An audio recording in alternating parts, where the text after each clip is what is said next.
Welcome back, everybody. Welcome back to another episode of Liquid Chano, Coffee Talk, and all that good stuff, man. It's been a little while since I've recorded anything, so I just said my name backwards on top of that to say Liquid Chano and Coffee Talk. But I have this guy to my left or right, whatever side you're looking at right now. His name is Ben. He's been on my podcast before. I've been on his podcast before. Great guy, good energy, good dude, man. And we were just talking the other day, and I said, you know what? I want to get you back on the podcast. We've been talking about it for a while, and now we're finally here, dude. We're finally here. What's going on, dude? Thank you for having me. First off, I appreciate being on. I don't know what it is. We have good conversation. I enjoy it, like thoroughly enjoy any conversations we have. So yeah, excited to be here. What's been going on? Life, like at the end of the day, that's what it is, right? You get into it and it just goes. Tons of things happened this last year, and I'll position it this way. I'm going to position it this way because I think this guy. I'm going to tell you what. I live in the state of Maine, right? So the state of Maine, everybody all knows about lobsters and deer and some moose and some other stuff like that. And I don't really go and mingle with the animals and go mingle with the people out in the wilderness. I see deers walking across my yard, and I'm like, wow, look at that, right? My neighbor, he hunts. I got all this other stuff. I talked to this guy Ben. And we're going to get into it, but I'm going to tell you what, you want to talk about like a Bear Grylls, like get out in the wilderness and get crazy and wild and try to live off the land. This guy right here, Ben, tell me right off the bat, Ben, because if you don't follow him, you should. I'm going to put up his TikTok handle. I'm going to put up the other stuff that he goes out there to. But he goes out and just experiences the world, and he visualizes it, and he captures it, and he videos it, and everything else. So Ben, let's talk about that right off the bat, because I can see that big old antler thing on your back wall right there. That's basically letting us know I am a man of the wilderness. Well, and then right there, that's a rattlesnake skin. What? Yeah, that's a rattlesnake skin. You can see the rattle right at the top. It's about 11 rattles. Okay, and that's a whole story. We can get into that story. But no, so for those of you that don't know, I was divorced in 2021, and through 2021 big changes came, and they were good. When I say change is not a bad thing. It's a net positive as we have it. And what kind of ultimately started happening for me was that as I entered into 2022, I started figuring out that it's not just that I enjoy the outdoors, it's that I have to be there. So I did a whole bunch of things outside this last year, and we can pretty much break it down by season in where I was and what I was doing and how I was doing it, because each season brought new foraging opportunities. Well, listen, why are you using these outdoor terms for me? I think foraging is something totally different than what it is. So go ahead, explain that to me. Well, I do, the things that I harvest are the things that I eat, right? I consume everything that I bring home with me. If I'm going to take an animal's life, I firmly believe in the concept that should not go to waste. And that's been with me since I was a kid, from my father, that waste not, want not example that we get from our boomer Did parents. you grow up hunting like all your life? Yeah. I, as early as 5, I was hunting with my father. Not, in Oregon, you can't carry a gun at that age, but I was tagging along. It was, my first elk hunting experience was at the age of 11, because I do deer hunts before that. At the age of 11, I bet I weighed 50 some odd pounds. I was quite small for my relative age, always, until I became an adult. And my first elk hunt, we had gotten a whole ton of snow, and it had frozen over, and there was about 4 inches of that layer of ice and then powdered snow below that, right? And I was so light that I could not physically break through the ice to take steps. So I had to take a step every step my dad took. Everywhere in his footsteps. Yep. It was just following him everywhere he went. Multiple warming fires. But yeah, I grew up hunting, fishing, the outdoors in general became a huge passion. At the age of So I was 12, 13. At the age of 13, I tried to convince our deer camp that I could just hang out there for the week alone while all the adults left, right? They're gone. I'm like, no, I can, 13 years, I can be out here, and if I get a deer down, I can take care of it. No big deal. Yeah. And that was a no sell on that one. We did not sell that at all. But that was the goal, was always being outside. And then as I got through the end of the divorce, and started figuring out what it was I wanted to do, right? So, and how I wanted to do it, I started figuring out that where I was going to find those answers was out there. I had to get outside. So, it really began. So as we got through the end of 21, January of 2022 hit, and the first thing that happened was Hannah ended up going with Peyton to Disneyland for a mother-daughter trip, super fun. And I had B for that weekend. And so I said, we're going to find sunstones. That was the first trip we did, is we went and looked and foraged for rocks. I was going to say, does anybody in the world know what a sunstone is? You need to explain what a sunstone is. Yeah, I can. A sunstone is, okay, a sunstone, think of glass as a sunstone. Sunstones are found all over the world. They're not unique to Oregon. However, the one that is in Oregon is very unique because of how it was formed, right? It's and all rock and all minerals are formed in it's compression in time. It's how it goes, right?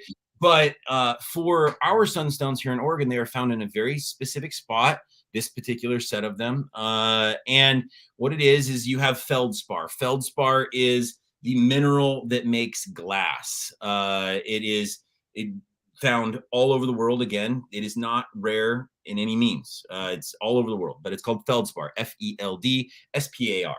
And feldspar, when it makes contact with lava, it explodes like glass, and it shatters like glass. What? So about 15 million years ago, there was a volcano that erupts in the Steen Mountains, and it sent lava and ash about 70 miles south, and call it due south, to what would have been an ancient lake bed at the base of Hart Mountain in the deep southeast of Oregon. And the lava makes contact with this feldspar on the bottom of this lake bed. And when it made contact with it, it goes boom, right? And when it goes boom, it's also fusing all these other things into it. And so our sunstones here in Oregon are fused with copper. There's copper that runs like ribbons through them. And okay, now I'm a little interested. Like I was literally thinking this is a geology nerd stone talk right now, but it's not. That sounds pretty cool. It's cool. It is cool. I mean, it's neat. I think the concept of being able to look at things that happened a long time ago, right, and say this is where this came from is awesome. I love that entire concept. So sunstone now. Sunstones here in Oregon, they've been picked over. We have a public collection area, and then there's also mining operations that are truly mining them out in these. It's a desert, basically, at this point. Are they mining them for like decoration, or do they have like a purpose? Like jewelry. I mean, yeah, they're a precious stone. So you can mine them for jewelry. You can mine them for all sorts of fun things. But ultimately for sale. And I'm sure at some point I will put some of the sunstones that I have in my collection up for sale. The kids and I, we've gone through and we have a jar of what we call our keepers. They're not for sale. Yeah, no way. Yeah. And then there's the ones that we'd be willing to part with, So those stones are located in the deep southeast of Oregon. And in the deep southeast, it's a high desert. And in particular, we have rattlesnakes down there. So we did sunstoning January, February, and March. By the time we got to April and May, it starts to warm up. The snakes come out, the scorpions come out. And I'm not going to be the father that's having my kids picking on the ground in bushes. There's a, like, for all you could, but you're not going to be that guy. I'm not going to do that. And the thing is for all the things that I do that are relatively dangerous is a word I will use, relatively, unsafe. I do take some precaution. Like I'm out there thinking, okay, how would I, XYZ. So So that sunstones were the winter and the spring, and I got B out there for the first one, and him and I are picking the ground, and it's so fun because your kids are small, do small things with them, right? Right. They're low to the ground, looking for things on the ground. They love that. They're just, and each one is just another treasure that they're just And they're finding. so excited when they find one. I guarantee you they're flipping out. Well, and the neat part about this particular environment is they're everywhere. So, I mean, quite literally, the ground is just scattered with them. Actually, inside that fish tank is this the sediment that I use is sunstone sediment, and it's in there, and so it creates the, because it's an ancient lake bed. So think like almost granular glass that's not sharp, but that's what's there. So, and well, you mentioned the term, or you said when you do dangerous things. I mean, you opened this conversation just now talking about rattlesnakes and being out there. And let me tell you something. One of the things that I fear the most in life, or actually, there's two things in life that I fear, probably more than anything else. Okay. One of them is spiders. I can't stand spiders. Like literally, I scream at a really high pitch. Like my voice goes from really deep where it is now to screaming at this pitch where you can't even hear it. It just shatters glass everywhere, and I run away.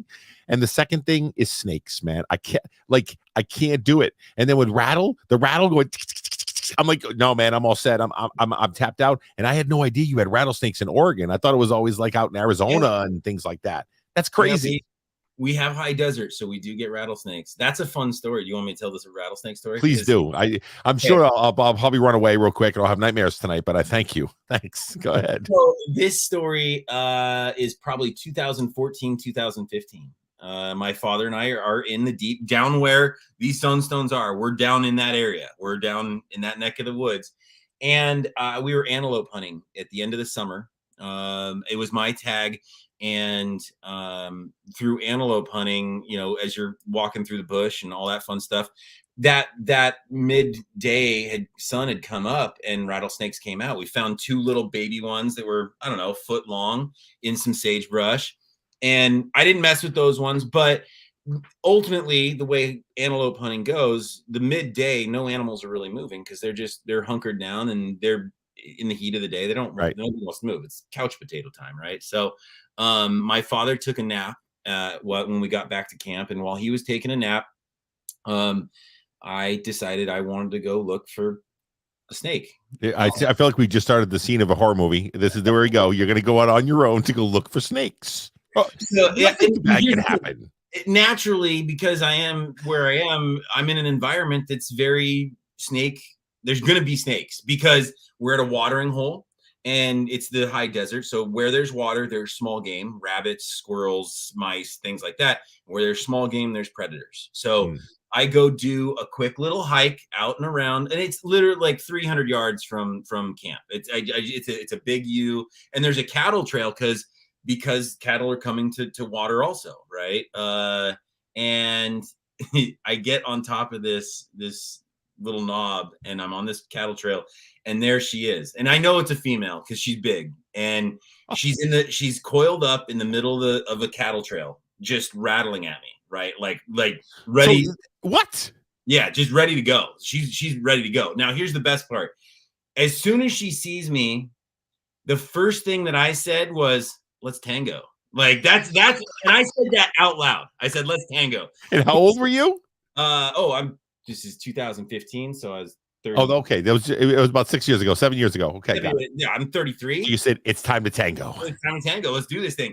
Now, in my hand, I am equipped with a 6 foot long walking stick that I also use as a shooting stick, and it has a prong at the top where it's just to rest your weapon, right? And then I also have a knife, a very sharp knife called a Havlon. It's surgical grade steel, all those fun things. Now, as soon as this snake sees that I am not backing away and that I'm actually the aggressor, it goes and runs. And when I say runs, I mean slither. I know it doesn't have legs. Okay, I get that. It just starts taking off running down the road. See you later, guy. Slithering down the hill, and it slithers into these boulders. And when I say boulders, I mean boulders like this. One of them was probably the size of a 60s VW Bug. I mean, huge boulders, right? Big ones, yeah.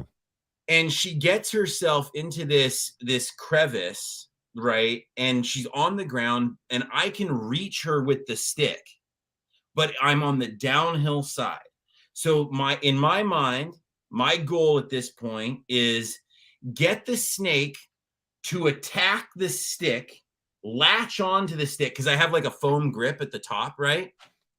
I have a foam grip at the top. I want the snake to actually, I want its fangs to accidentally latch into the foam, be unable to retract, and I can pull her out and then stick her with the fork over and then just knock her head off and she's done.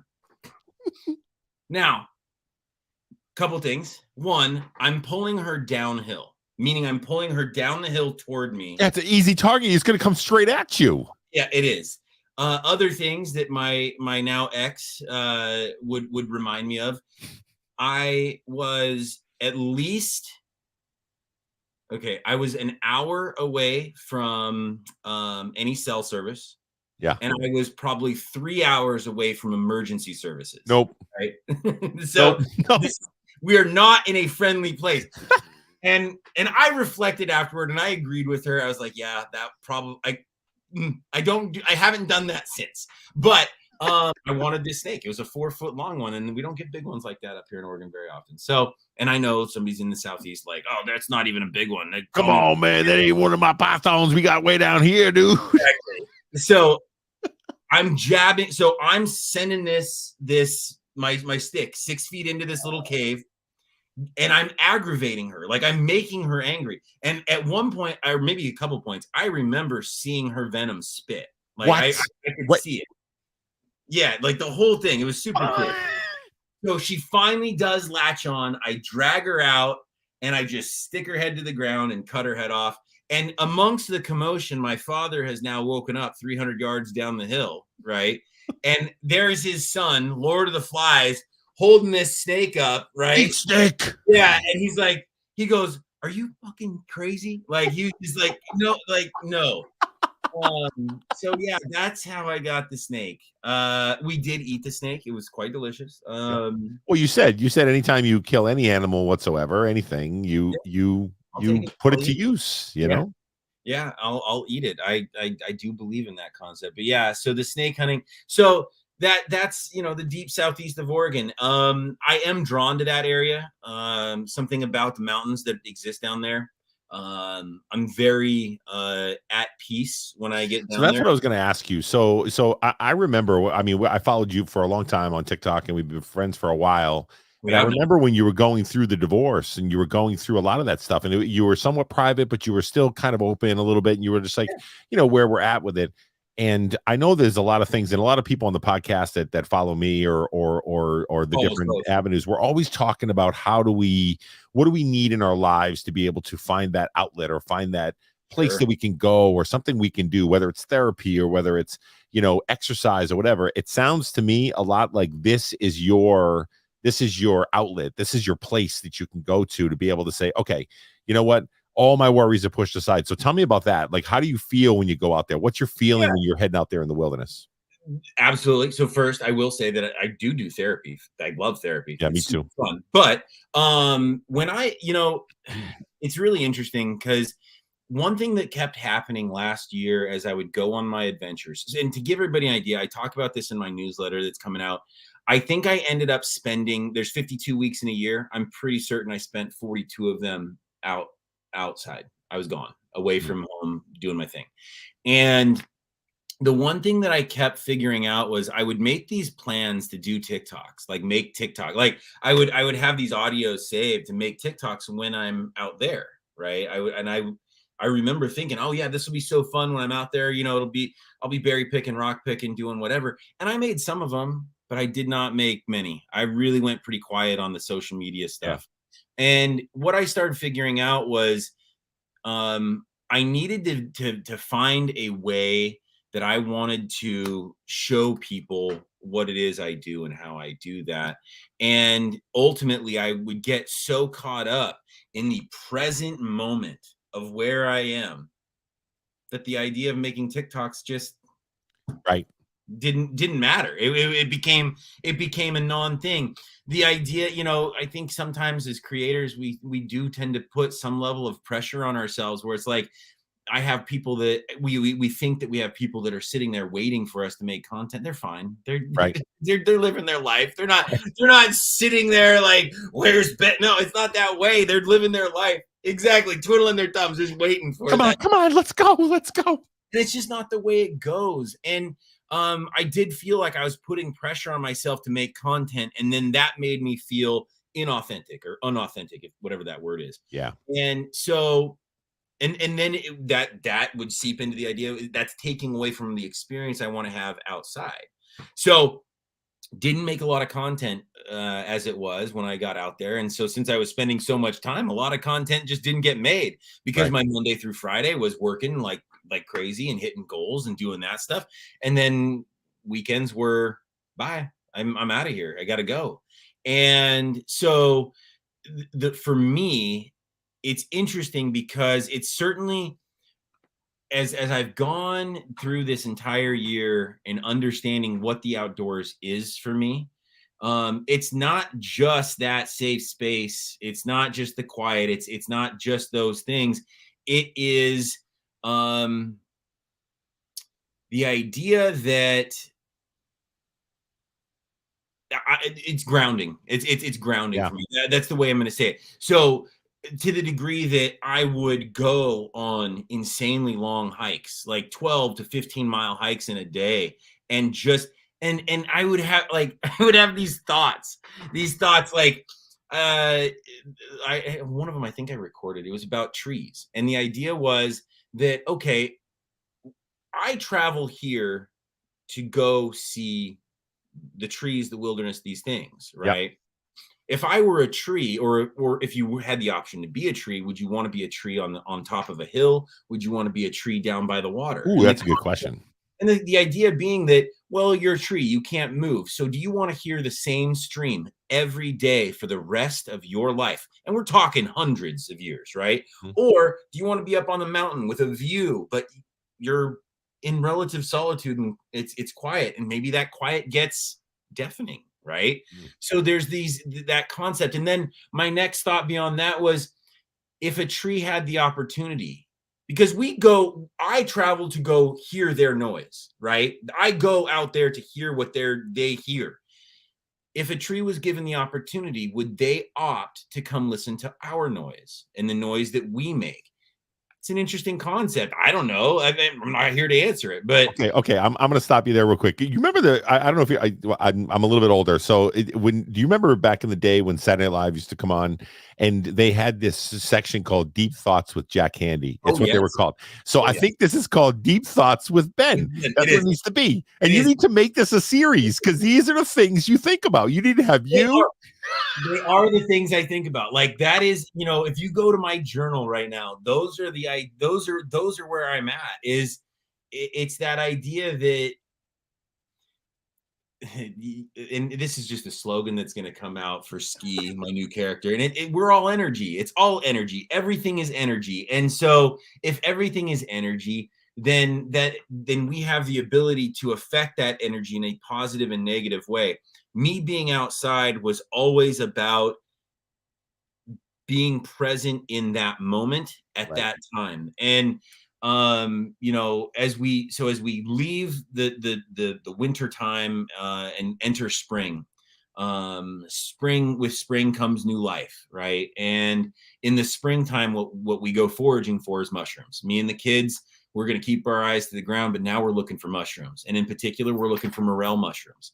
Those things that look like little Christmas trees. Yeah, exactly. Yeah. I've never seen that, but I see people, they're infatuated with it when it's that season, man. They love those things. Oh, they are addictive. I mean, it is. And the thing is they're really easy. Once you find them, you find hundreds of them typically. I mean, it is, once you find a patch, you find a whole bunch of them. And again, for the kids, it's engaging. They might not eat them, but they're going to use their little hands, and they got their, I get my kids little knives, and they're out there cutting them and doing all that fun stuff. It's an absolute blast. And then, like, I have photos, and these will be in the newsletter, but I have photos. There was a trip where the kids and I picked 10.2 pounds of morel mushrooms. Wow. 10.2 because pounds. mushrooms are not heavy. No, they are not. But we just hit this weekend where it was absolutely the most ideal conditions that you could ever have. And again, just being present and being there.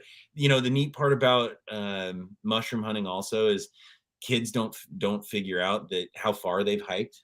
Okay. Oh yeah, no, because they're occupied by everything. They're occupied by other things, and so they're not understanding how far they just hiked. Because we would also, I ended up taking the kids on a hike as we got into the beginning of summer. So we do the mushroom hunting through April and May, and now summer is upon us. It's camping season, right? Now we're going to go to the lakes. We're going to go to the streams. By the end of the summer, we're huckleberry picking. And the first trip that we did for the summer kind of kickoff was as a child, a fond place that I had in my memory bank was this gold mine that is located in the Mount Hood National Forest. It is unmarked on a map. You would have to have been to it to know that it exists. Right. And it is a decommissioned gold mine, and it is a 3-mile hike in, 3-mile hike out. And the hike going in, my kids hated me. Tears falling. Oh no. They're not happy with going up the hill. I mean, it was all the things, you know, the trail was hard, the things were hard. And at some point, I think B was the one that had the tears flowing in this conversation. My son, and he's crying. You know, we're probably 2/3. I mean, we're real close, 3/4 the way there. We're almost there. Yeah. And he's saying he's tired. He doesn't want to keep going. He wants to turn around. I said, listen, if we get to that gold mine and it's one of the coolest things you've ever seen, wouldn't it be worth it to say that you got to it than not?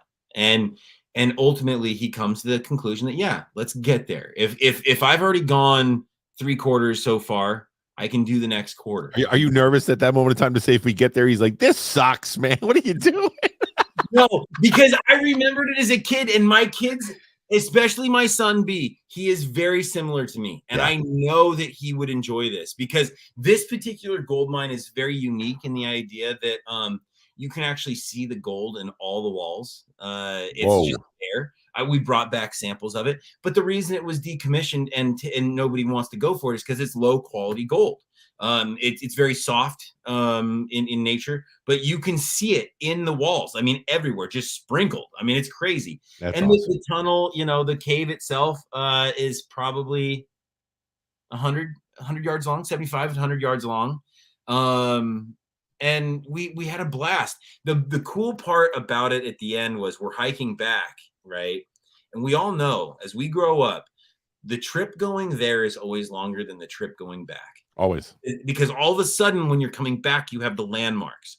You know that if I see this tree, I'm this close to my destination, right? Mm-hmm.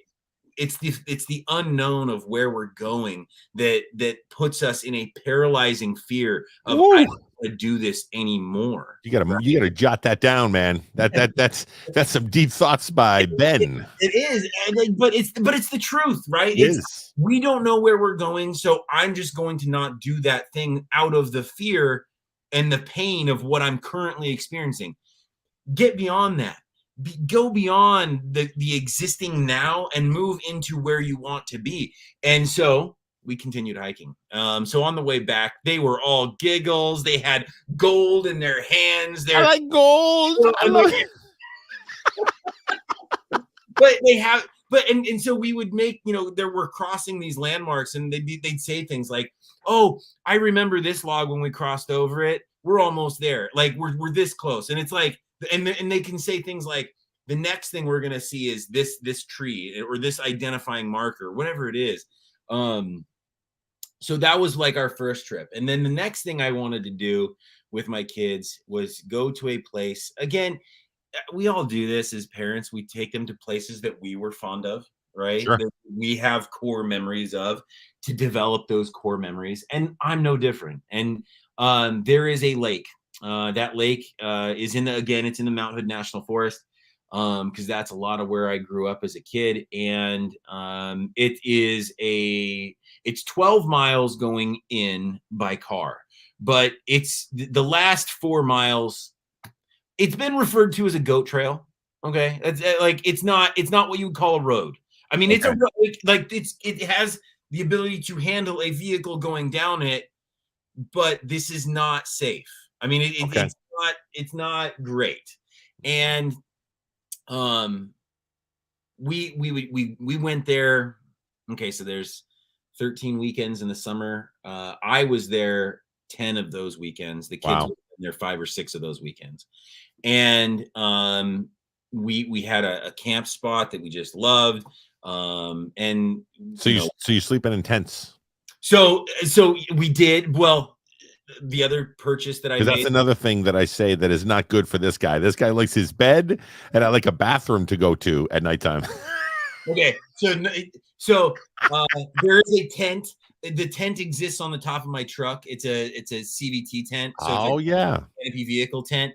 I ended up doing. Ultimately, my goal is to be outdoors as much as possible. So my truck is fitted to do those things. I can throw 2 boxes of gear in the back of the truck, and I can survive a weekend, maybe longer. You are Bear Grylls, dude. That's your name. Let's go. It's fun out there. So, when we got out to the lake, a lot of the things that we wanted to get into were obviously we do some fishing. We got into some fishing, but the kids just they're not super into going after the animals part. Like fishing and hunting, that's not their vibe.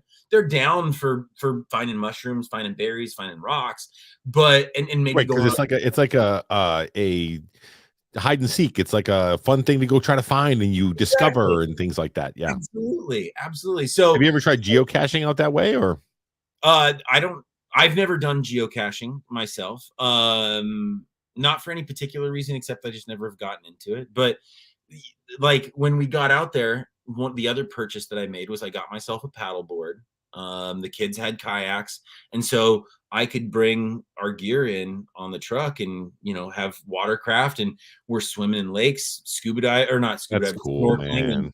And, the lake itself is the lake itself is interesting. It's a high mountain lake. It sits at about 5,500 feet of elevation. You can't actually get to the lake until right around end of June, beginning of July, 4th of July weekend, somewhere right in there, because of the snowpack that we get in Oregon. But the lake itself is warmer than the air temperature, so you'll see steam. It's like when you're there, it's like you can sit in it, and it's almost like a sauna. It's great. So we got into doing all that fun stuff. The other things that we would harvest at the lake, I got a whole bunch of crawdads. I absolutely love and they are not crawfish, they are not crayfish, they are crawdads. Well, yeah, I think that listen, that's up for debate, man. That's up for debate because there's a lot of people that say a lot of things, and they're all wrong except for me. Every one of them. I've heard crayfish. I've heard that. I know. So now here's my unique experience coming out of that lake. I'm alone. So like I said, I have the kids split weekends, right? So some weekends I'm alone, some weekends I have the kids. You guys are co-parenting and co-parenting champs. I love the relationship that Hannah and I have. It's so freaking amazing. But on my second trip, or sorry, on my first trip, because I went in alone first before I took the kids in, because I wanted to make sure that I could get there, right? Just with the snowpack and everything. So as I'm coming back out after a long weekend, it was actually 4th of July weekend, because it was my birthday weekend, June 30th, and then it rolls into 4th of July. I took the long weekend. I was gone for 5 days. That's how I spent my 40th birthday. Everybody asks, what'd you do for your 40th? I was alone, and I loved every freaking bit of it. I don't do parties. I don't do presents. Yeah. I want to be in solitude. So on my way out, though, after this amazing weekend that I had, there's trees that fall down across the Goat Trail Road, and I'm in a truck, and there's some of these trees that I was like, okay, remember this tree, like as I'm coming out, because I think it's going to be real tight for me to kind of get around and maneuver around it without scraping up the truck real bad. Sure. And sure enough, I'm coming out, and I see one of the trees that I identified as a danger, right? And sure enough, I hit it with my tree or with my truck, right? Now, I didn't like hit it head on or anything like that, but I heard like it rake against the passenger side of my truck. And I was like, okay, so I get beyond the tree after I've committed to hitting it, right? I'm about 20, 30 yards beyond the tree, and I get out. And so this is the scene. Okay, so I'm in the middle of the road. Set the scene. Let's go. I'm in the middle of the road. I get out of my truck. I have no phone in my hand. My goal is to identify whether or not I have just like dented the passenger side of my truck or maybe made a big scratch, right? So I walk around the back of the truck. As I walk around the back of the truck, I look at the tree that's laying across the road, right? To identify if the tree is missing any limbs that would be attached now to my truck, right? Yep. There's nothing. It's all good. I was like, okay, sweet. So then I do that thing where we kind of like look down like the sidewall of the truck. I'm like leaned over, you know, kind of from the back passenger side. I'm leaned over. I'm looking. I'm like, okay, everything looks ship shape here, right? We're good to go. I turned back around. Now, when the way that I turned around is important because what I did was I turned away from the truck and I turned back toward the tree. As I turned back toward the tree, I look at the tree again. And as I look at the tree again, right above the tree, I see an ear flick. Just it goes like this. It goes like this, right above the tree, 10 yards, 10 yards to the other side of it. Little ear goes like that. And no shit, there is a wolf, a gray wolf, standing in the middle of the road. Bring it down. Now, a couple of things. In Oregon, we have a known population of 175 wolves. They have migrated in great numbers. We could get into a whole debate on whether they should be here or should not be here, whatever. It doesn't matter to me. What I will say is I thought I'd seen a wolf a few years ago with the kids on a mushroom hunt, actually. And I did not see a wolf on that. I know that now because when you see a wolf, you do not mistake it for a coyote. Like there's no mistaking. And for me, it's in the legs. The legs of a coyote are quite thin. They're dainty. They're bounding. You know what I mean? Wolf, they're are massive, huge. This animal probably weighed 140 pounds. Wow, I bet 140. Now, so I see the wolf, right? I'm at the back of my truck. The only way for me to get to the door of my truck would be to turn my back on the wolf. We ain't turning backs on wolves. No, that's not the game. That's not the game. I'm gonna be like Homer Simpson and back away really slowly into the bush where he goes, and he just kind of absorbs. He absorbs into it. So me and this wolf are looking at each other for about, I would bet 45 seconds. And I'm in awe. Oh. Like the weird part was I'm not scared. I was not afraid, but I was aware of what this was, right? And I'm not going to make a different move or anything like that that's going to make this animal turn on whatever predation thing it has. Right. But I sat there and I observed the animal for what it was, and it just stood all like quartered broadside to me. I would say this wolf, it's a gray wolf, but it was more dark than gray. But as it got to the tail, it got more gray than dark. And then the tip of the tail was much darker. After that 45 seconds or so the wolf is at about 40 yards from me. The wolf suddenly moves from the road to the right, and with speed, not away from me, but more like a sidewalk, yeah, exactly. Like it's moving to the side, like just kind of maneuvering around me almost. He's got his eyes on you the whole time. No, actually, I think it actually kind of made a move like it was going to leave. But in my mind, I was like, okay, this is now that I see it moving in a certain direction. Right. I make my move to my phone in the truck. And now I've been on TikTok for 2 years. I've hit the record button so many times. So many times. I swear to you, I thought I hit this record button, and I'm doing this thing where I'm holding phone at chest, right? And I think that I'm recording, and I'm not. Yeah. But I'm doing this thing where I'm at the door, and I'm like, okay, the wolf was here, and I'm trying to see where the wolf is now, right? Because it wasn't moving away like away from me. It was moving around me, and I'm trying to find it on the side of the truck, and I can't see it. Then I turn my head to my left, and then the phone follows, right? And no joke, that wolf is standing back in the middle of the road, 10 yards closer. Oh no. Oh no, dude. Oh. Oh, you didn't want to be on camera. I see. My fault. I'm sorry. So I gave the wolf the courtesy nod. We stood and we looked at each other for about another 20 seconds. I was not going to move closer. I'm at the door of my truck now. We're good. And that's the other thing about the like coyotes and wolves. This animal was not afraid of me. Like, it was not skittish of me. This animal knew that it was in charge, right? Wow. And I could feel that. But yeah, that was my first wolf encounter. And then it darted to the left and it was gone, and I never saw it again. I marked it on my map where I saw it. I saw a National Forest truck as I was coming out. They were going into the camp to see if the road was clear. And I said, yeah, I just 200 yards back just came across a wolf. And they're like, holy shit. Oh, no way. And I was like, yeah, 100%. This was a wolf sighting right there. Like, it was right there. So yeah, super so insane, dude. That's so insane. It was great. So by the end of the summer, right, the kids and I continue to travel in there. We saw bears, multiple bears. We have black bears up here for the most part. Yeah, we had deer in camp. Like, quite literally, I woke up in my tent and there's deer in my camp, 5 yards, like 15 feet from me, just milling about, just doing their thing, being deer. He give you the head nod too? He's like, oh yeah, they all do. They all give me the head nod. Is it the nod up or the nod down? Because if it's the nod up, it means yeah, man, it's all good. If it's down, it's like, how you doing? Yeah, how you doing? I know where you are. Exactly. It's a howdy. It's a howdy. Tip of the hat to you. How do you do? How do you do? Lots of critters out there. We saw eagles. We saw, so many different things. It was super cool. But by the end of the summer, that's when the huckleberries come out in Oregon. What are huckleberries? Are those flowers? Are they? No, huckleberries are think of a blueberry, but sweeter. Okay. Actually, it's fruit. Yeah, fruit. But think tart.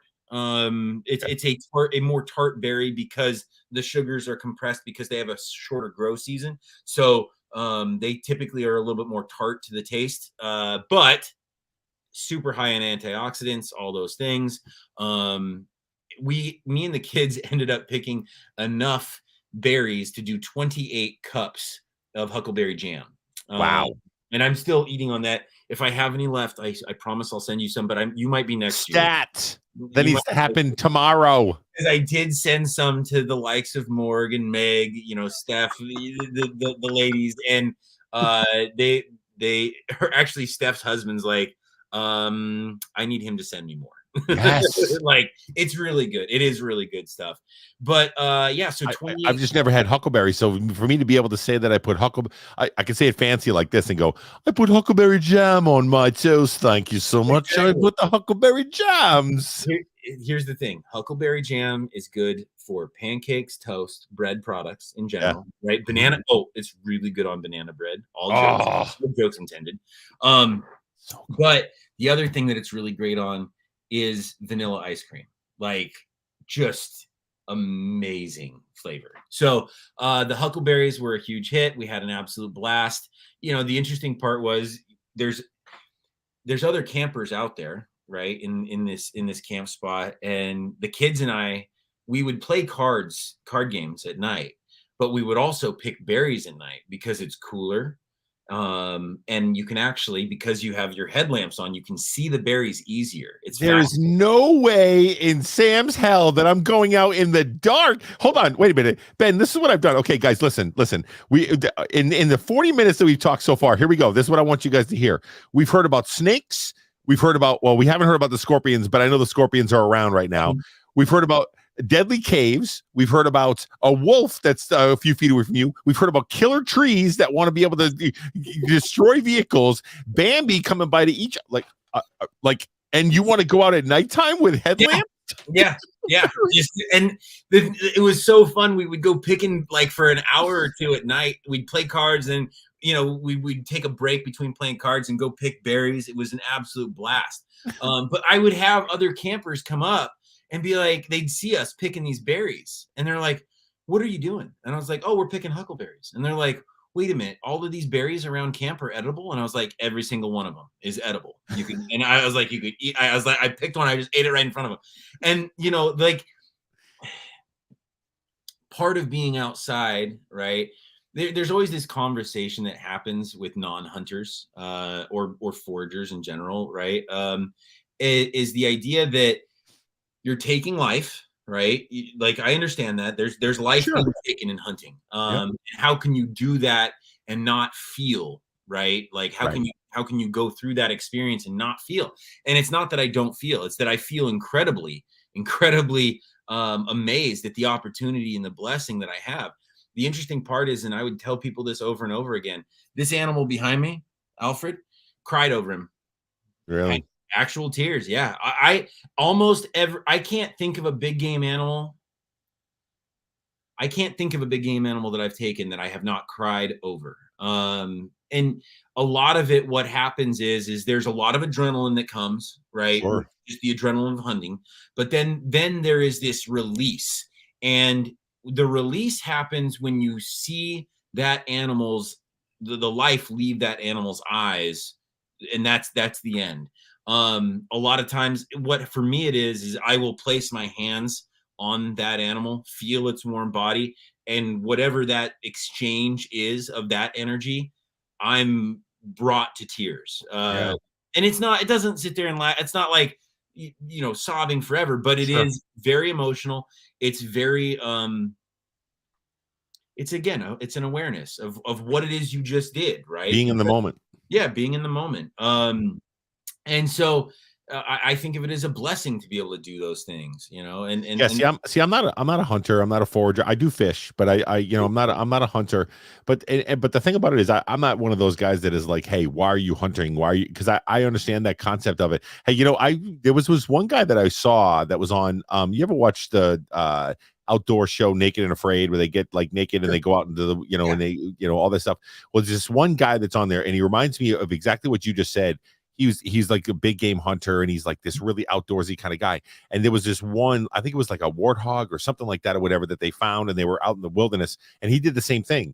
When he killed this animal with an arrow, he went over to it and spent almost 5 to 10 minutes just with his hands on the animal, and he was thanking and all this different stuff or whatever. And it was an emotional experience. And I didn't understand that concept until I really thought about it, where if you grew up hunting and you grew up being around that, and you grew up around, you know, using it for food and using it for those kind of things, and of course it's the thrill of it, and then the endorphins and all the things that go through with it, it's just one of those things. It's a total experience. And I know some people experience it with like exercise high if they go for marathon runs or those kind of things. It's very similar with the way your brain works. It's very similar in that way. It is whatever, you know, for me, I work out so that I know I can go do the hunting activities. These animals that I'm after, they don't live in what I would consider hospitable environments. It is wicked out there. And to be able to go get them, I got to be in good shape. Otherwise it hurts really bad. And it can be unsafe more than anything. Like, and that's a big part of it too.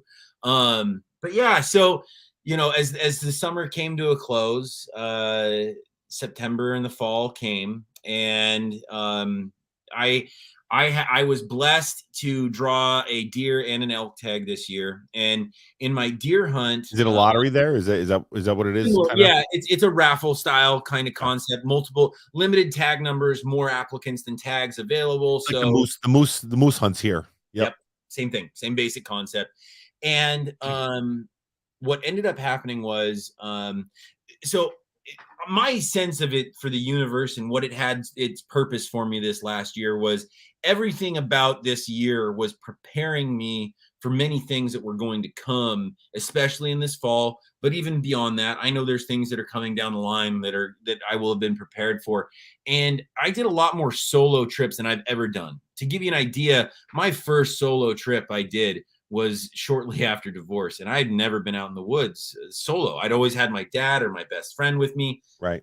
Being alone out and doing it was very different. It's there you do things a little bit differently when you don't have another human being to rely on for whatever needs to be done. And for my deer hunt, I had drawn a tag and I was expecting my father to go. And unfortunately, he tested positive for COVID the day that we were supposed to leave. And so he's like, sorry, I'm not going to go. I was like, no problem. I'll get out there, see what I can do. So I spent the first through 3-4 days out there on my own, alone, doing my thing. And some people can't handle that, man. Some people cannot handle the quiet of being by yourself. Yeah, it's so good. It's so good. I absolutely loved it. You know, I get to hiking out and so this environment again is high desert kind of area, big sage, junipers and stuff like that.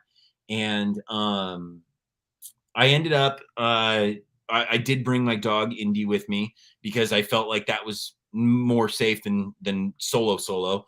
So Indy was tagging along every step of the way. And on the first night of that that I get done hunting, I've got my headlamp on and I'm standing over my stove. I'm cooking dinner, right? I'm cooking my dinner that I'm going to have.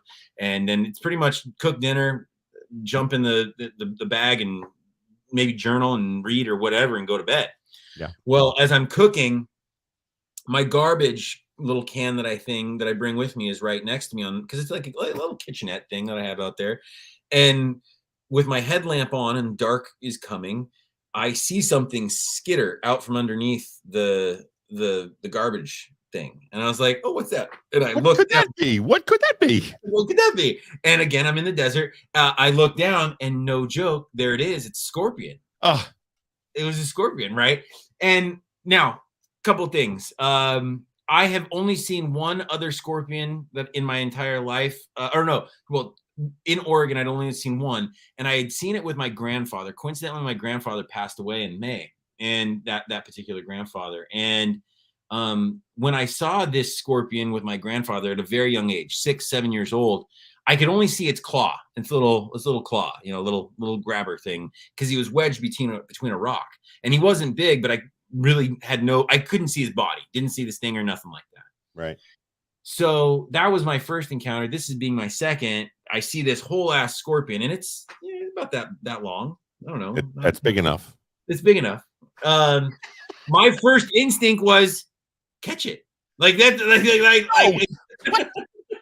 How is that your first instinct? First instinct, catch it, and then get pictures of it and start getting these pictures back to people that need to see it. So, yeah.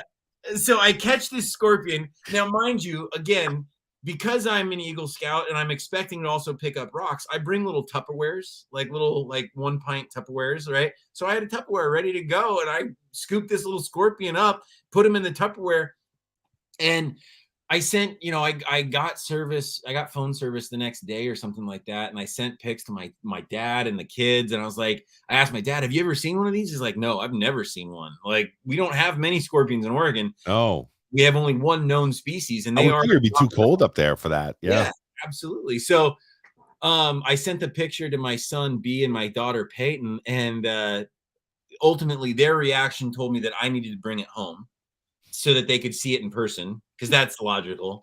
Totally logical. Yes. So catch the scorpion and then bring him home as a pet. So my thought process here is I'm going to bring him home, and then I'm going to go back deer hunting the next weekend. So I'll just bring the scorpion back with me, and I'll let him go on my next trip. Well, that didn't happen. No. Well, I did go back, but I didn't take. You have fallen in love with the scorpion. Tell us all. You have a love for the scorpion. It's super cool. So I get the scorpion home, and it's like, that time of year when you get flies, just like house flies, right? Yep. I start like not killing the flies, but wounding them, right? Are you catching them like Mr. Miyagi? Were you going and then drop it? No, I mean, I would like bat them, right? And then I would like twist one of their little wings so they couldn't fly anymore, and I'd put them in the cage with the scorpion, and the next morning that fly is gone. Right. I'm like, this guy's eating good. So you feed him prime rib. And he's getting like easy meals. He's not even having to hunt, Like, this is great. So then the fish store that we go to, I was telling them about this scorpion I had caught because I was getting some fish food or something like that. And they're like, oh, I got an aquarium that I could sell to you for dirt cheap, but it's a reptile aquarium. Here you go. And it's just a little low profile 2-3 gallon thing with a screen on top. Absolutely perfect for what I'm doing. So I was like, well, this scorpion's gonna at least stay with me through the winter, and we'll just see. So the scorpion, its name is very. I love its Here we name. go. I know the name of this because you shared with it on my live. Tell us the name, and I'm going to do my voice. Let's go. Exactly. So first, I'm very curious about things. The Latin name, genus and species, is Eulonctus mordax, and Eulonctus mordax. And so the scorpion's name is Mordax, Mordax. Ladies and gentlemen, coming to a theater near you, Mordax. Dude, when you told me that, I couldn't stop, man. I was like, it sounds like a superhero / somebody that really hurt you with that sting hurt. Right? So this particular scorpion is poisonous. For my child size, it could technically kill them. Oh, geez, what? And for me and my size, I would probably lose from one of my limbs wherever it got me for the better of a while. So I mean, they're poisonous. So I don't mess with the scorpion much. I have brought it out on a live with some forceps. I was not there for that, thank goodness, because otherwise I would have left your live at that moment in time. They're so cool though. The one thing I will tell you that you're not prepared for is how they move. Like it's hard to explain, but they're an arachnid, just like a standard spider, right? They fall in that same category. But what they do is their body actually kind of contorts around rocks, and it almost looks like it's slithering. No, man, no. Like, there's no reason for this. There's no reason for that. Super cool. So Mordax is in my house. He is safe. Well, he eats crickets. I go pick up 10 small crickets every 2 weeks. So he's getting. Can you hear the crickets? No, actually, these crickets are so small they don't have their little chirp thing yet, so they're not super noisy. Because that actually would not be okay for me. That would have drove me bananas. I would not be able to do that. Is there cricket? I would not be able to do that in this house. But yeah, so I came back with a scorpion this year. Here's the other thing I'm going to tell you, and I told you this story I think on that live, but I don't know if you were there for the story, but. It is not uncommon for me to bring things back, right? I think one question I get asked all the time from followers, from friends and family, whatever it is do you ever come back empty-handed? The answer is no, I do not come back empty-handed. Either I will come back with rocks, game, fish, whatever it is, scorpions, I'm coming home. So why is that? Curiosity. I was going to say, do you think of it as like a challenge? Yes, yeah. I'm very curious about how, like, the fact that these fish had babies, right? That is a proud moment for me that I've created an environment that they want to procreate in, right? The fact that I have this scorpion that has now lived for 2 months underneath me, that I'm proud of that because I can take care of this animal. Like, I think that's cool. So here's my other example. At the age of 17, I was about to graduate high school, and we were floating down a river, as one does in the springtime fishing. Of course. And I came upon an egg, a relatively large egg, and it was on an island. And I picked it up and I was like, well, my sister and I had done a science experiment maybe 5 to 7 years prior where we actually incubated chicken eggs and hatched them and did a whole but we had an incubator at home already set. So I brought this egg from the river home. And I have parents that are just freaking awesome because, like, I'm trying to imagine. Like, anyway, my parents were like, "Yeah, sure, that makes sense. That's logical. Whatever. Find a big fat egg, bring it home. We'll kind of incubate it with it, right?" So we incubate the egg. 30 days later, no joke, it hatches, and it's a goose. It is a full-on Canadian goose. I grew up on about 5-6 acres of property. And we had other farm animals there also. So we made a goose pen for this goose. The goose's name was Lucy. Are gooses mean? Are geese mean? Yes, they are. Very mean. Actually, very mean. To the degree that my grandmother so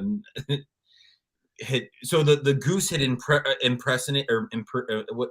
What is it? When they decide who mom is? What is that like? Not sure. Impression, whatever it is. The first impression was actually my mother, right? My mother was there when the goose hatched, and so the goose was attached to my mom, not me, because I was at school. But the goose was fine with me because I was, there and all that fun stuff. So, but my grandmother was not. And we had the goose out flying one night because we would take the goose out of the pen. We had these 5 acres and it would just go flying in circles, do circles, and then come land. Well, one of those nights, my grandmother came down from her house and was walking down the property. And as like a guard dog, this goose goes after my grandmother. Her legs were so bruised from wing beats. I mean, it was brutal. I heard they're mean and they're strong and they're they'll come at you. They do. They are not, but they're great guard animals. Like if you have property and you have geese on that property, you're gonna know if something's wrong on that property. Those geese will let you know. They're not gonna mess around. So yeah, it's not uncommon. Like just so you know, like this is the other thing. The goose was so popular, right? Like it would get out of its pen sometimes and just go into the neighborhood that was around our 5 acres. And we would get calls and people were like, hey, Lucy's out of the pen. She's fine down here, but you might want to come get her at some point, but she's just eating grass in the front yard. But everybody knew her, right? And then it was so fun because then, school figures out that I have a goose and we had like this little like nature area that was like in the middle of our school and it had a little pond in it. And I took the goose to school one day and just. Where do you live, my friend? Like, are you kidding me? Do you live in like an episode of National Geographic? You have a pond in a nature reserve in the middle of your school? It was like a little nature. I don't remember. It was but there was a little pond in the middle of this school, and it had. And they were like, yeah. While we're in class, why don't you just have Lucy just go out in the pond? I was like, that makes sense. She's not going to go anywhere. So that's what I did. So I ended up that goose, Lucy. Lucy would end up becoming. It was a male. We'd misgendered. Yeah, but he's like, listen, guys. I'm a tough Lucy. I'm a tough Lucy. Exactly. I'm a tough Lucy today. But we had that goose for 2 years, and it flew away. It got out of its pen and flew away on like January 2nd or 3rd of the year, the second year that we had it, and it was really cool. Like you wonder what it was thinking after it'd been just flying. It always came back and it was always good to go. But then one day it just went, you know what, dude, I'm flying the coop. I'm out of here. See you later. Well, so what we think happened was that's also when the migration happens for geese. He just latched on and it most likely heard other geese over the top of it and was like, oh, those are my friends. Go. Yeah. And got out. Yeah, at least they'll call me a guy. Like seriously, they're not going to get it wrong. Exactly. So yeah, I don't come back empty-handed. I will find rocks. I will find something that I come back with me that is relatively sentimental to the trip that I took. And it's always been that way. Even growing up as a kid, when I was 5 and 6 years old, tagging along with Dad, I would find the little things that I'm going to bring back with me. But it was always the curiosity of nature and how it worked that I wanted to be involved with. Like for the longest time when I went to college, I wanted to be a biologist. I wanted to be a fish and wildlife biologist. And then you figure out that's now you paint houses. Yeah. Well, because I figured out that's a lot more paperwork and bureaucratic crap that I don't want to deal with than just going and looking at fish. So I wasn't going to turn my hobbies into a career because that's, I think, the death of a lot of hobbies sometimes. It becomes too laborious and it's like work. Yeah, it takes the fun out of it. So, it was, that's what I do. I think that so, as everybody knows on the podcast and everything else, we always talk about, whether it's hidden messages or a bigger meaning behind things. And the thing about it is that what I love to hear, even though I know I give you a ribbon for the National Wildlife Federation plug that you do every single time you're on a live or whatever. But here's what I noticed, Ben. This is what I noticed. Whenever you come back from any of those times when you're away for the weekend or whatever, and you go live, I noticed, this is what I noticed. I noticed there's a peace and a calm about you. Oh. It's like literally, I notice it every single time. And I could see it. It's just painted on the screen where you're not stressed out. You're not like, even though you're a pretty laid back guy anyway, but it's like, you could see, it's just like, okay, I feel like I'm in my zen. I feel like Yep. I'm in a good place. I brought some rocks back. I did this. And all of us are going, you bring rocks back and he finds so much excitement in rocks. How could he?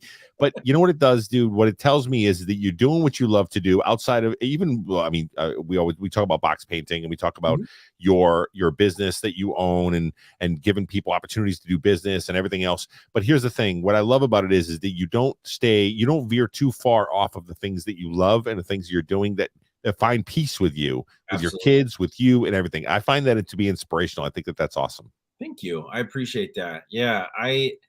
You know, there's something about being out there with the kids that's really important for me. I yeah, it is it when I get out there with the kids. So I asked my kids a question. This was April of this year, because so April would have been a full year that we were completely divorced. Separation, we're coming up on 2 years of being separated. So, but at April of this year, we were divorced for a full year. I was with the kids in the house on one of our Wednesday night things, and my son, being my son, he's in the bathroom taking a poop, right? And for some reason, what is it with kids and they take poops and the door's open? You know what I mean? They can hear everything going on in the house. And my daughter. By the way, on a side note, I got one of these poopery things that I just picked up today. So that just reminded me of it, man. Like seriously. But my daughter and I are sitting on the couch, and all of a sudden, I had this question pop into my head that I wanted to ask my kids. Yep. And I've gotten into the habit of asking them questions like this, or relatively deep questions. But the question was, as we've approached a year of being, mom and I are divorced, you know, co-parenting is going great. You know, the kids, we had them in therapy for a little bit, but the therapist said, no, these kids are really well adjusted. Everything's going well. School stuff was great. Everything's going well. So I asked my daughter, but my son could hear me from the other room. I said, do you think that I'm more calm and less stressed now that we're a year post-divorce? What is your observable things for dad? You know what I mean? Right. And my daughter is 11. She's very bright. She gets social cues real well. Like she's real dialed in on that. And the funny part is that after I asked the question, do you think I'm more calm, less stressed? My son hears the question from the bathroom and from the toilet says, oh yeah, way less stressed, way more calm. And my daughter, because my next question was, do you think mom is less stressed and more calm in her daily life? Right. And my daughter, and what she said was very profound, because she put it on a scale. She said, if you and not that again, my ex and I's marriage was actually fantastic. I think we had a great marriage. Yeah. We just aren't each other's person. That's right. And I had a lot of work to do on my own. Sure. That's for me. But my daughter, what she said was, if you and mom were at 10 of stress, when on a 1 to 10 scale, you and mom are both at a 10 when you're married. You move to a 1, mom moved to a 5 upon divorce. It's just dissipated. Whatever it was that was there, that was causing that level of and just anxiety. I don't know what it is. Angst. Yeah, it was gone. And I could be myself. She's being herself, living her best life. And I found it fascinating that they were able to, or my daughter was able to articulate that. And that we often think that our children, they don't see or they don't hear, they don't, like they're too young to know. Yeah, they always have earmuffs on. They don't have any earmuffs on. They know exactly what's happening. They know all of it. You better just start making it that way because they know what's coming. But yeah, for them to have that presence and then to be able to communicate it to me, that was a very proud moment. No doubt about it. Yeah, absolutely. Like the way I've told Hannah, and Hannah agrees with this, I would give us a B- in marriage. Like if I C+, B-. I think that if I was to grade it, but in divorce, it's a freaking A. We get an A in divorce. We are great co-parents. The relationship is fantastic. I mean, it's just we like at one point in That's rare, though. By the way, I'm not gonna lie. It's that's really you should give you well, both of you a pat on the back for that. so and you're a football fan, you'll appreciate this. So 2 Aprils ago now, we're 2 weeks away from being divorced. 2 weeks away from finalizing and signing papers, and it's done. I'm actually still living at her house, right? And it's tense. I mean, Yeah. it's not comfy, No. right? Like it's not comfy. And the reason I was living there was because I was actually in a non-talking space with my mother, so I could not live at their house while I'm trying to find my new space. And bless my saint of an ex-wife's heart, she's like, "Yeah, you can come live here. That's okay. We can make it work. We'll figure it out." Wow. So we Hannah and I are football fans. You know that we are Colts fans through and through. Like it's how it is. And in April, that's when the draft happens, right? Now for Hannah and I in marriage, like we're such fans that my daughter's name is Peyton after Peyton Manning. My dog is Indy after an Indianapolis Colts. Like it's what we do. So we would for the draft, for the first round of the draft, we would both take the day off of work and we would Yeah, I love that so much. Yeah. like, Yep. I want to know where are we going with this team? I want to know. Give it to me, Colts. Let's hear it. So knowing that the draft is on the way, but it's going to be before we're divorced, but we're definitely going to still be living together at that point, even though we're post-divorce. I, in my smart ass way, we're both sitting on the couch. The kids are in bed. We're 2 weeks before divorce. Commercial for the draft comes up. And I turn to her and I go, "Hey, do you think we're going to watch the draft together this year?" And she smirked and smiled and laughed and said, "We're not friends yet, but I know I can see how we're going to be friends down the line. Yeah. I can see how this works out down the line." And I think that it was that moment where I was like, this is going to be just fine. Yeah. We're That's cool. We're going to have bumps in the road. There's going to be ups, there's going to be downs, but it's not going to be the worst thing ever. You know what I mean? Right. Because I think so often the pressure from our families and friends when we announce that a divorce is happening, it's a death. It's a freaking death in the family. It is catastrophic. There's I'm so sorry. That's there's nothing that could be possibly worse than this. No, it's not that. It's divorce moves the needle. There's no doubt about that. I totally agree. But there are active choices that you can make and your now ex-partner can make that can make it very easy or very hard. And if you continue to have open communication and honesty about what that is and how you're feeling, you'll work it out. So yeah, man. But yeah, and there's actually a couple of people on TikTok that I follow that are great examples of co-parenting. You're one of them, and then there's I don't know if you follow Steve Bordeaux. Oh yeah, Bordeaux. Yeah, but he literally he brings his ex in on the videos to say we're co-parents, and I think that's a really important aspect of like mental health and moving things forward. Because like if you think about it, when the divorce rates at 50 to 60% out there anyway, so overall.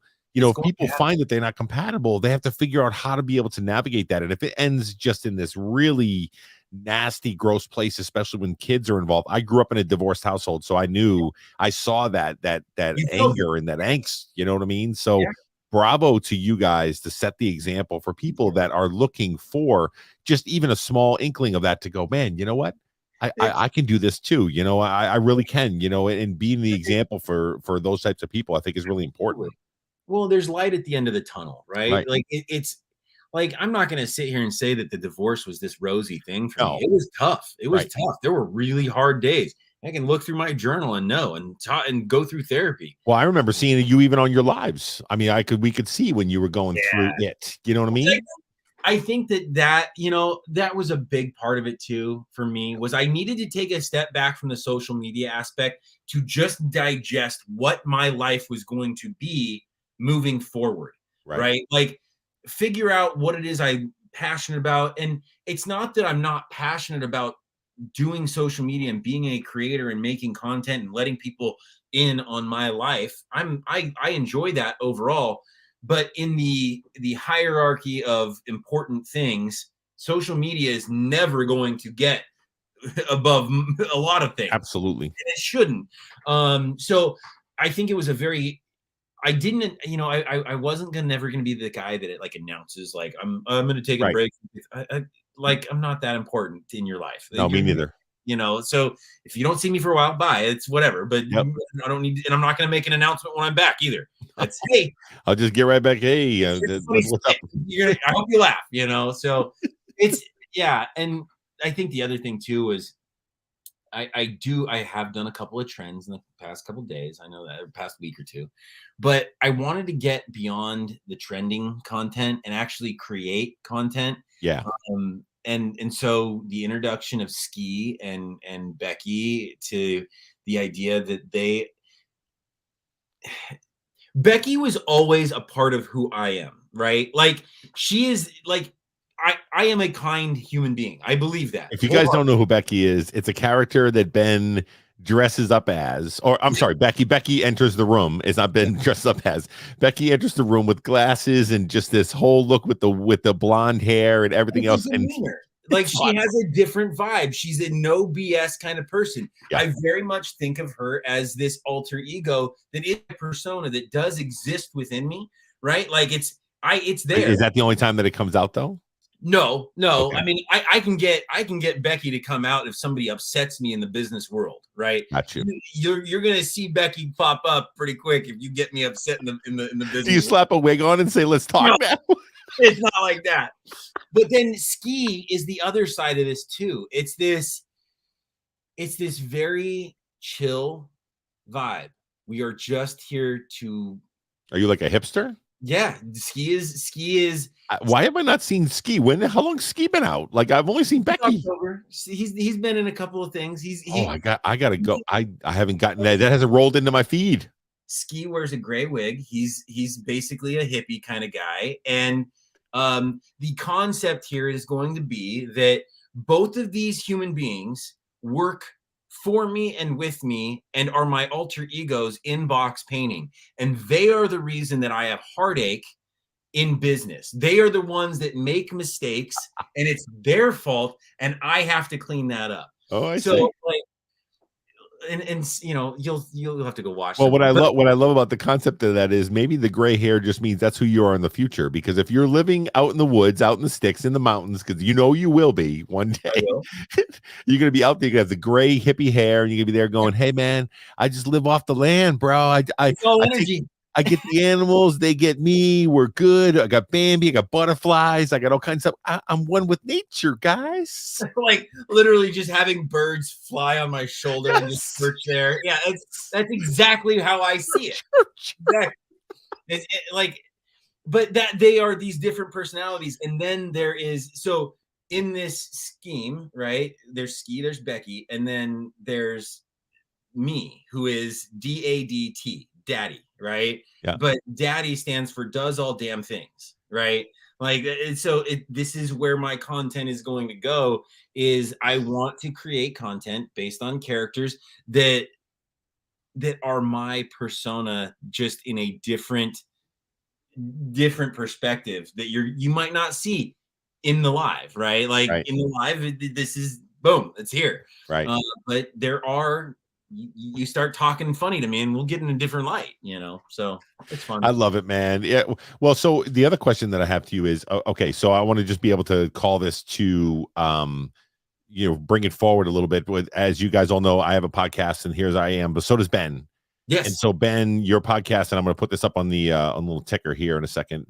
Your podcast is called The How To with Luke and Ben. Can you tell us a little bit about that so I can just kind of get that word out there? Because as you can tell, guys, this guy's got layers. He's got layers. He's got layers of wild animals, layers of rocks. He's got layers of characters. He's layered. He's very layered. Like lots of onion layers. So How To with Luke and Ben. We are now completing the second year of this podcast. The new that's awesome. The next episode will be out. We've done one a month this entire year, and we've been solid on it for Luke and I, which we were really excited about, just finding some consistency in that. But we talk about all sorts of fun things. Like this last one was how to elk hunt. So because I just gotten done with my elk hunt and and that's what you were thinking about, and that's where you were at. So this is how I elk hunt. This is what I do. This is the preparation I go through. And then the experience is the outdoors. So we've done how painting stuff, and we've done all sorts of how-to stuff. How to DIY, how to find a contractor. I mean, you name it. What do you find you get out of your podcasting? What do you find you get from it? Like when you're doing it? I think, what do I find that I get from it? Because I find with mine, I find it's my audio journal. Like you journal and you write this stuff down. For me, because it's a lot of emotional stuff, right? So it's me and a microphone. It's a lot of times I'm not even doing interviews. I'm literally just talking into a mic and just rapping about my life. I think for me, it's more informational. Okay. The how-to stuff is going to be more informational, no doubt about it. Yeah. It's not. I mean, there might be funny elements to it, right? But it's going to be more informational based on stories and life experiences that I've had. But that is its base, is more informational versus the emotional. But I did do. I mean, I say that, but I got super emotional when we went through the divorce, and this is how to navigate a divorce. Yeah. In a way that could be net positive. So, right. I think it's a lot of informational concepts. We should do a how-to podcast on how to do a podcast. We could. I'm totally down. We should do that. Because I get the question all the time. Every time I'm in my live, I talk about, hey guys, you want to check out the podcast? Go into my bio, check it out, subscribe. And they're always like, hey, I want to do a podcast. How do you do a podcast? How do you get started? I'm like, oh man, I could go through A to Z with you, but I'm not going to do that right now. Well, and here's the thing. I am not the one that you would ask that question of, just so you know, because everything about podcasting has kind of fallen into my lap. What ended up happening was Luke works for Odyssey, right? Oh, wow. And he was my contact for Box Painting. He's my sales rep because I do iHeartRadio ads for Box Painting, and that's how I do it. And I told him after my first year of being under contract with Odyssey, I said, hey, I want to kind of do a podcast. And sure enough, Luke's like, well, I'm an on-air talent for 1080 The Fan here in Portland. Wow. So we could run a podcast right out of the studio here. And I was like, okay, sure. I mean, like, holy cow, dude. That's the universe telling you this is what you're meant to do. I do believe that too. The universe, water always travels in the path of least resistance, right? Yep. The universe will do that for you also. They will give you the path of least resistance. If you feel like you're fighting it, right, you're fighting the universe. But the other part of that is, you got to open up your eyes and your ears to be able to see it, though. Sometimes that little path of resistance goes right by you and you miss it, and you're like, I don't even know what the hell's happening. How did that happen? Where did it go? Exactly. Well, and my followers can be like, yeah, we know that he misses the path a lot, because there's a lot of banana bread moments that just go boom right over me. Banana bread moments, dude. I love it. But no, it is a blessing that I have the people that I have around me, whether it is in business, personal life, all those things. The tribe that I have, just like, and you're part of that tribe. I'm part of your tribe. You're part of mine. Sir. It's what it is. But I am very blessed to have that support structure that, even to just conversate with. It's just that's part of it. And I know that as I look back at these little nuances, this was the universe just preparing me for the next thing that's coming. And I do know the next things that are coming. They're going to be fun. They're going to be big. They're going to be fast. They're going to be X, Y, and Z. But and they're going to be work, and that's okay. But this last year was really about figuring out where and how I'm going to find happy. Right. Yeah. And it is very specific for me. And I have to have it.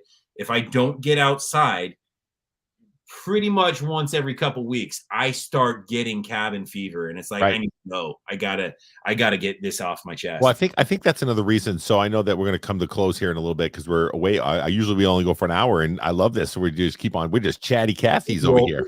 We are.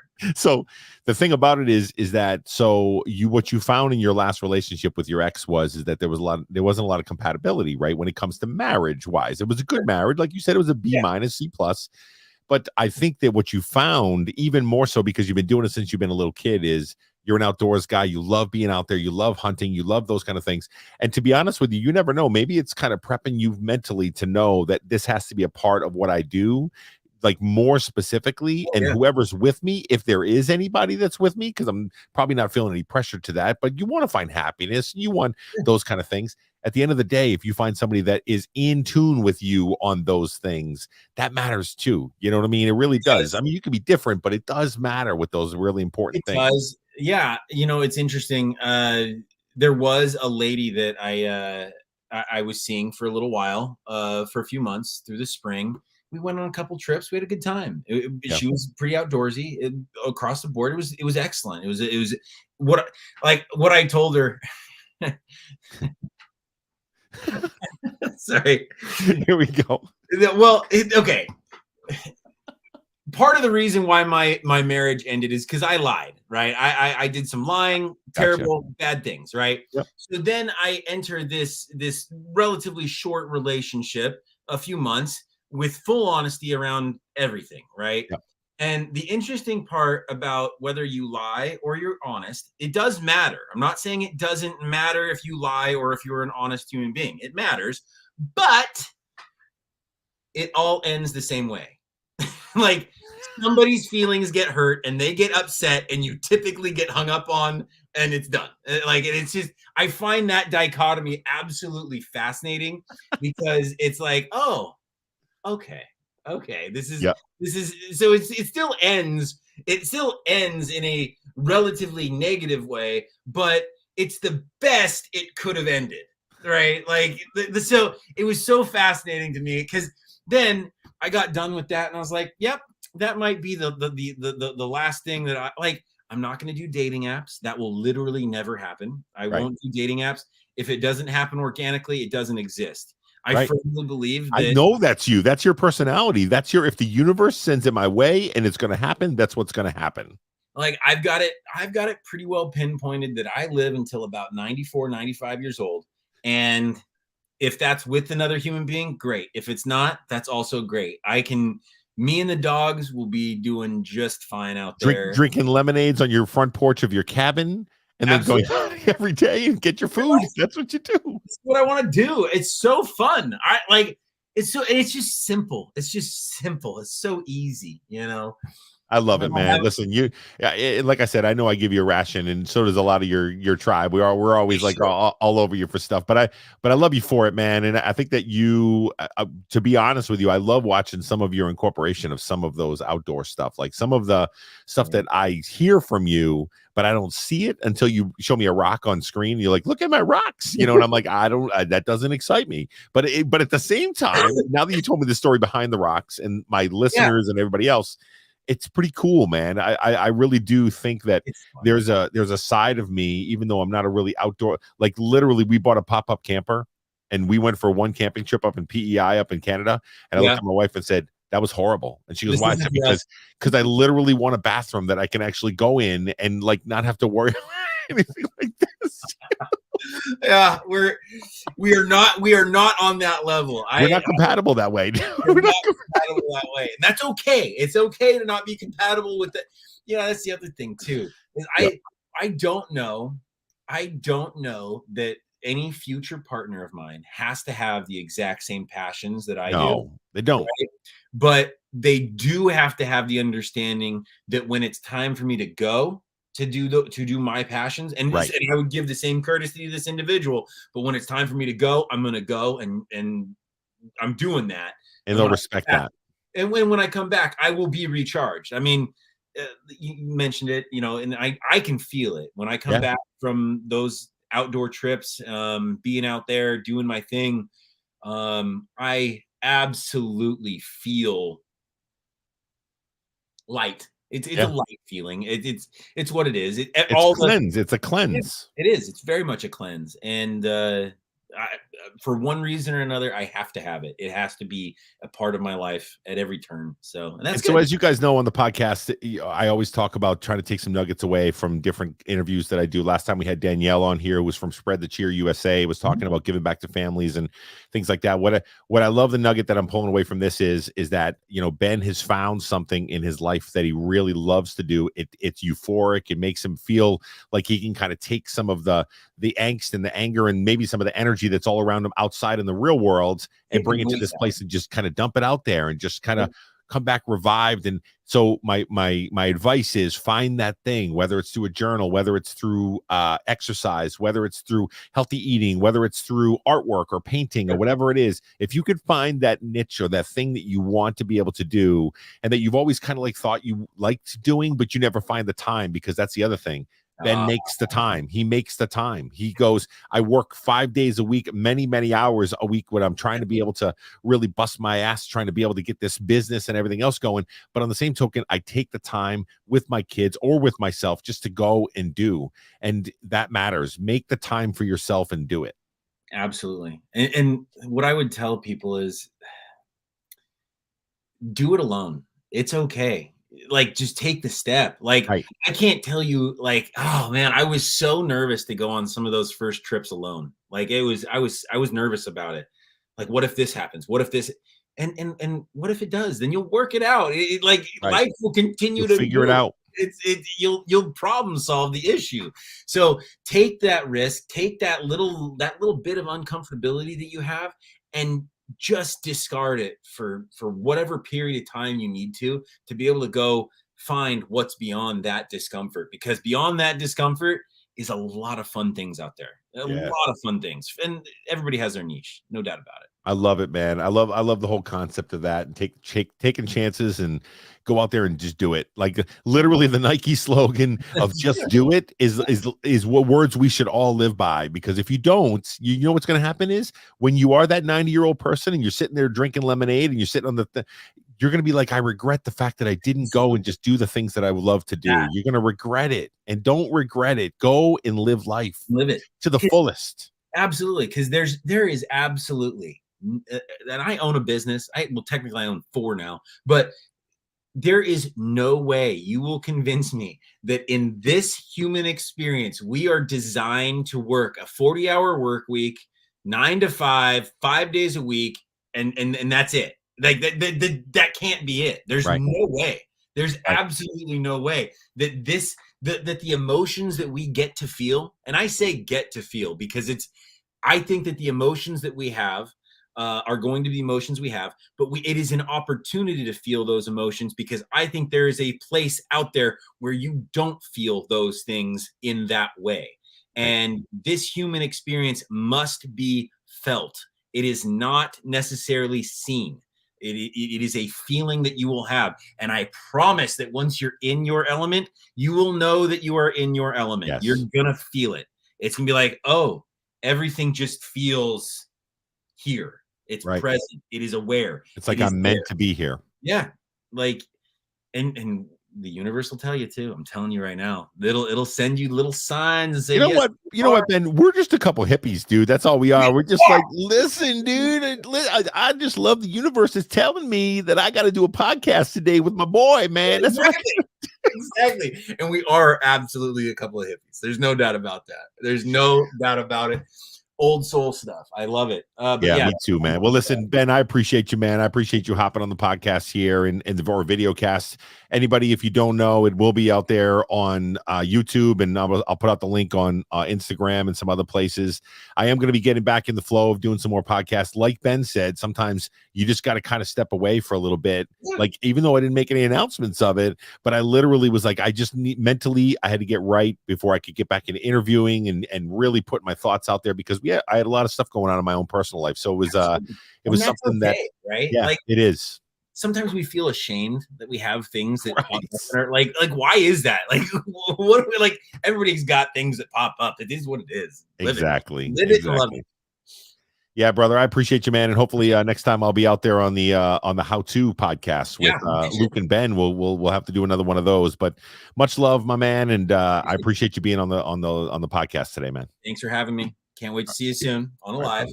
Yes, sir. We'll talk soon. Talk soon.